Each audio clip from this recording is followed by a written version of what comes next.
Friday, October the 18th. Gang, it's Coach Tim here talking about today's workout. We'll skip the fact that we're going to do tempo back squatting. Yes, we're tempo back squatting today, as you might expect. And we're going to go heavier than last week, as you might expect. But everything that seems different about our programming this week, and it's been a doozy of a week, I think, has been leading up to a benchmark. Is it a particularly grueling or difficult benchmark? No.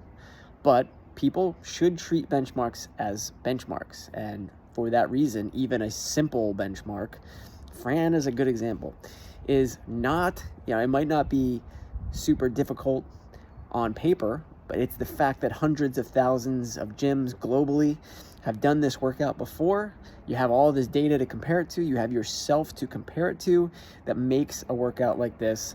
It's the reason we mark a workout like this on our calendar, or prepare for it, or plan for it, or, in some cases worry about it. And yet, like I said or alluded to, it's easy on paper. So what is it? 3 rounds, Helen. 3 rounds of 400-meter run, 21 kettlebell swings, and 12 pull-ups. So the bottom line is, we didn't run on Tuesday specifically because we're running today, but every one of these 3 movements is programmed today at a volume that is lower than what you're normally used to. So we're used to running like 800 meters at a time, or a total of more than a mile. Today, you don't even get to do a mile. We're used to doing kettlebell swings in like sets of 25 to 50. Today, it's 21 per round. So can you hang on and do an unbroken set? Pull-ups, we did as much as Fran last cycle. Today, you only have a total of 36. The question is, how quickly can you get through those 12? And then finally, when you combine those 3 movements together, what does it do to your system? What is it, what kind of breaks do you need?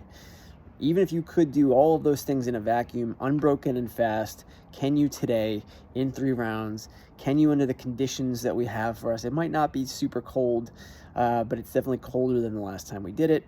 And how does all that add up to be like a intense or fit WOD?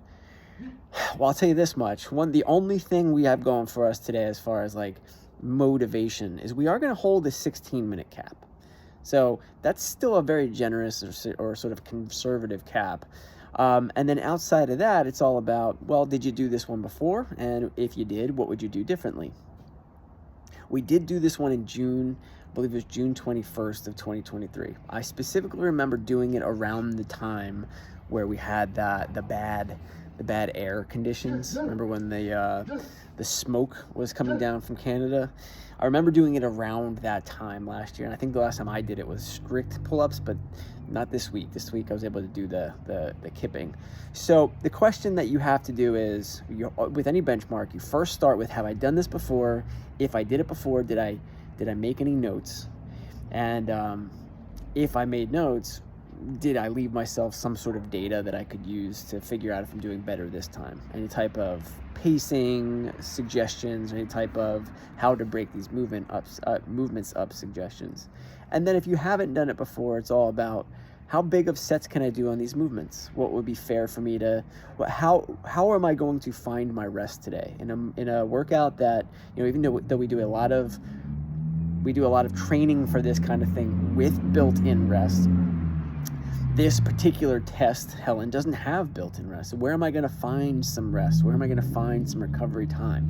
The most competitive of us are going to say, I don't want to look for a rest time. Today, it's a quick one. I need to really minimize my rest and not be looking for it and get through as quickly as possible. Still others are going to have to say, no, I'm going to have to break up the kettlebells 11 and 10. I'm going to have to break up the pull-ups even as singles or as 6 and 6 or something like that.